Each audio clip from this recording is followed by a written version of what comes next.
Hey guys, Matt, IronTrap Garage, and today we are working on the free T again. So the last video you saw where I shortened the torque tube itself and made this cute little guy that is going to fit the free T. So the next step that we need to do now is a little more crucial, and that is shortening the drive shaft. So the drive shaft on these cars is a solid shaft like this. We are using a Lathe shaft that has this factory sleeve or adapter on it that is very important, and you'll see a little later in the video. So I'm going to work on getting this measured, cut down, and we'll show you how you can do this.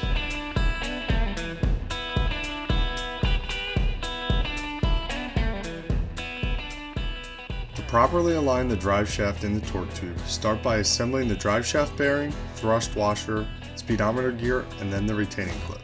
You can then push the drive shaft in until the bearing seats into the bearing cup in the torque tube.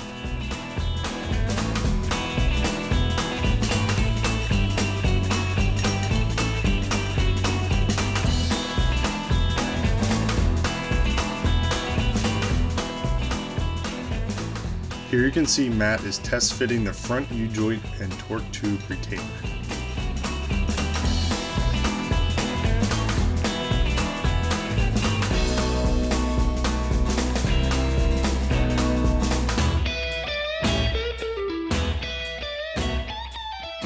Matt then assembles the uncut drive shaft into an uncut torque tube in order to measure one final measurement.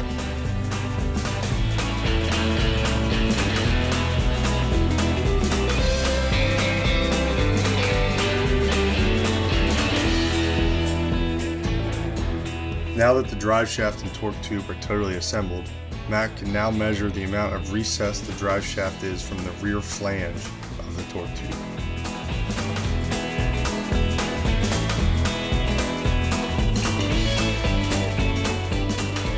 Matt then marked the overall length of the drive shaft from the front, being sure to factor in the amount of recess from the rear flange of the torque tube.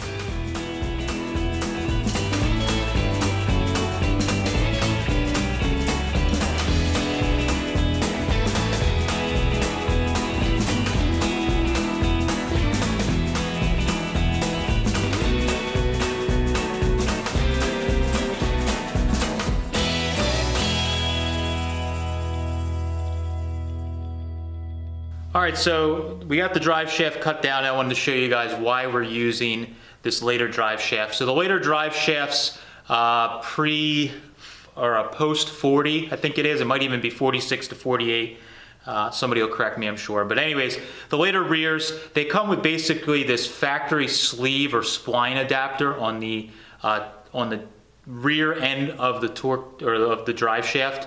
And what you can do is use this sleeve as your sleeve when you're shortening it. So we're going to be cutting the drive shaft in the center like we did, and we're going to be taking this sleeve off here, and then we're going to be using this sleeve to make a press fit on the back side of the section we're keeping. So we're keeping the front splines, and then we're going to press this onto the back side.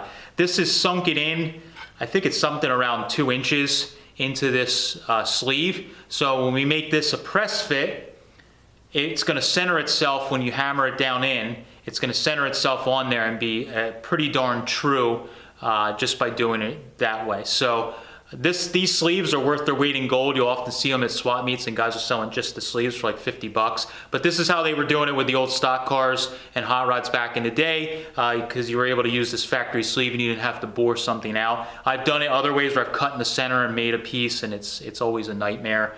And this is definitely the easier way. So what we'll do is we're going to measure the inside of this sleeve, and then we'll measure the actual torque tube drive shaft itself, and then we'll figure out the difference, turn it down so that it's an interference fit, and then we can hammer or press it right onto the shaft.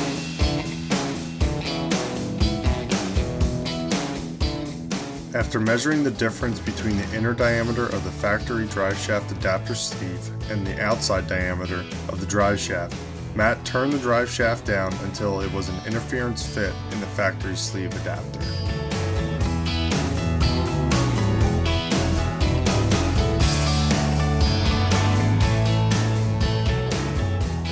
We then placed the drive shaft on a block of wood and used a soft mallet to drive the adapter onto the drive shaft. The drive shaft was pressed about halfway into the adapter, matching the factory measurements.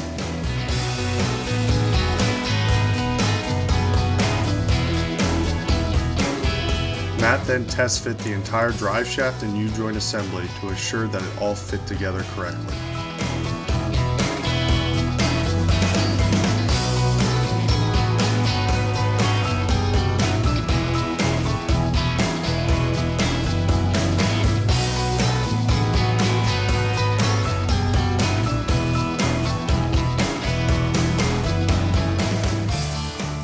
A hole was then drilled through the drive shaft where the original pin was installed through the sleeve. Matt then hammered an original Ford pin back through the sleeve and drive shaft.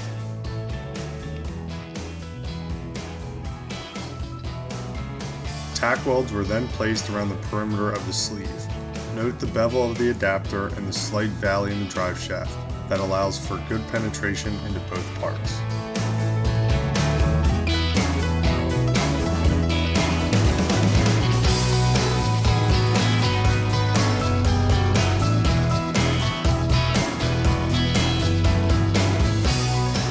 Originally the retaining pin was peened over on both ends, but to remove and reuse it we had to grind the head off of one end and drive it out. Here Matt is plug welding the pin in place, permanently affixing it to the sleeve.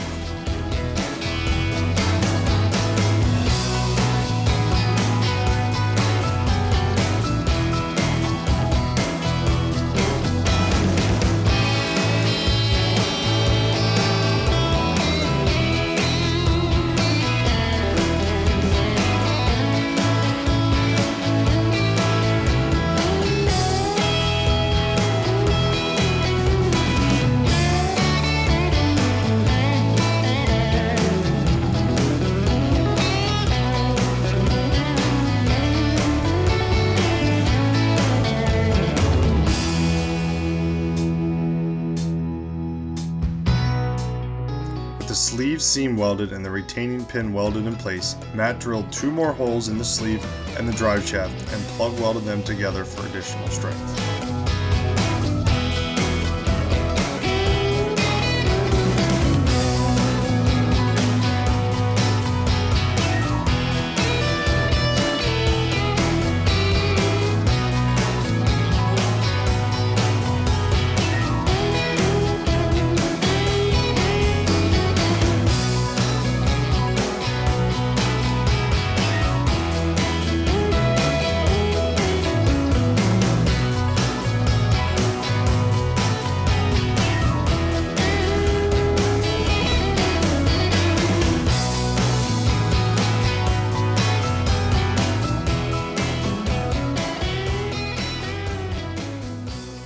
Alright, so got the drive shaft that was shortened, all put back into the torque tube, got it assembled with the bearing, the speedo gear, all that stuff. Everything's in with the circlip, and it's all together one piece. Everything spins nice and free, and we test fit it. It all works great. So I'm really happy. Every time I do one of these, I do it a little differently, and it gets smoother every time. And this one was definitely probably the best and easiest way that I've ever done it. So I'm really happy with how it went. So you guys could do a similar process at home. If you don't have a lathe, you can definitely find somebody locally that has one. It does need to be an interference fit, so it needs to be like a real tight slip fit so that everything's true when it goes together. You can of course take the drive shaft to a drive shaft shop, have it balanced and check it out if you want to do so. I've done a bunch of these, and because of the design on the torque tube and the shorter drive shaft, I usually don't have any issues with it rotating, or with it coming out of balance or vibrating. But you can definitely take the drive shaft to a drive shaft shop, have it balanced if you want to check it for sure. But this will get you all set up, and you can keep moving along with your project like I'm doing here, and it'll be just fine. So that's it for the videos. Hopefully you guys enjoy these tech videos that we pepper in with the adventure videos. We do videos on Tuesdays, Fridays, and Sundays.